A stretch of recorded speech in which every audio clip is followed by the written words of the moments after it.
représentants des partis politiques, associations et certains participants. C'est éminemment politique. Ça veut dire qu'aujourd'hui, c'est au niveau... Bon, je n'attends pas grand-chose des autorités françaises, des autorités du monde occidental. Parce que c'est elles qui ont installé Ouattara. Et donc, libérer Gbagbo, pour elles, c'est fragiliser Ouattara, et elles ne peuvent pas s'engager là. Mais, que je sache, il y a des chefs d'État en Afrique. Il y en a même qui se sont réclamés du même camp que Laurent Gbagbo dans l'international socialiste. Ceux-là, il faut qu'ils soient en première ligne. Il n'y a pas Kissoufou, il y en a plusieurs. Et j'espère que, pour la plupart, ils ont des situations politiques suffisamment assises pour faire des gestes politiques à l'égard de Laurent Gbagbo. Je le dis parce que je sais que pour eux, c'est un énorme risque par rapport à leur sécurité, je passe la sécurité de leur pays, etc. Tout ça est très compliqué. C'est pourquoi il faut qu'ils s'appuient sur la démarche des anciens chefs d'État, mais qu'ils aillent aussi loin.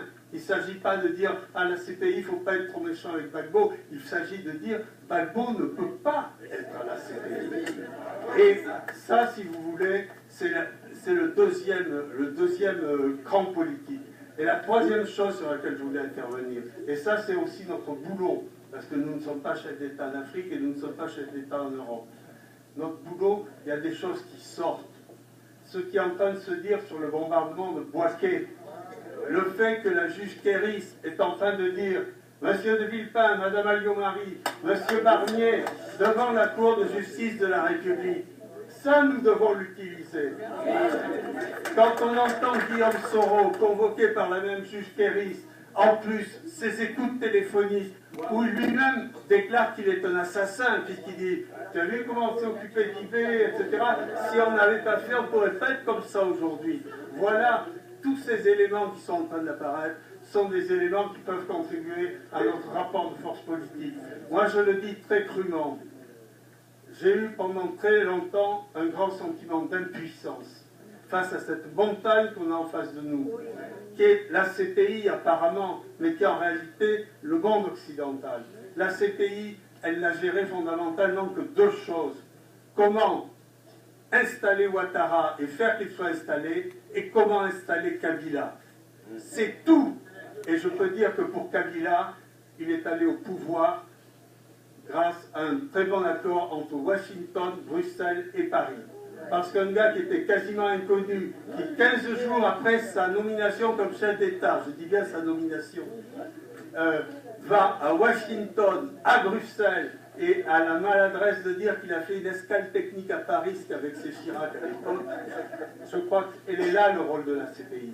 C'était écraser un chef d'État qui a remis en cause l'ordre franco-africain, et Kabila, étant donné la position fondamentale du Congo sur le continent africain. Je crois qu'il est là. Comme l'a dit Albert à l'instant, et comme l'a dit Abiba, c'est profondément politique. Abiba mène un combat au niveau, en tant qu'avocate, et elle a raison d'utiliser toutes les ficelles. Mais elle-même est la première consciente que c'est une montagne politique. Albert le sait. Nous savons tous que c'est une montagne politique. Je crois qu'il faudra continuer avec beaucoup de courage, mais c'est très bien, franchement, que l'association ait fait cette réunion, c'est très important, mais je crois qu'il faut passer le mur médiatique, parce que franchement, il faut utiliser cette histoire de Villepin à Alliot-Marie à fond, et il faut utiliser aussi à fond tout ce qui se dit sur Soro, Compaoré, etc. Et là, les gens comprendront véritablement pourquoi Laurent Gbagbo est un otage et que cette réconciliation en Côte d'Ivoire ne se fera que s'il est vivant, mais surtout libre. Merci.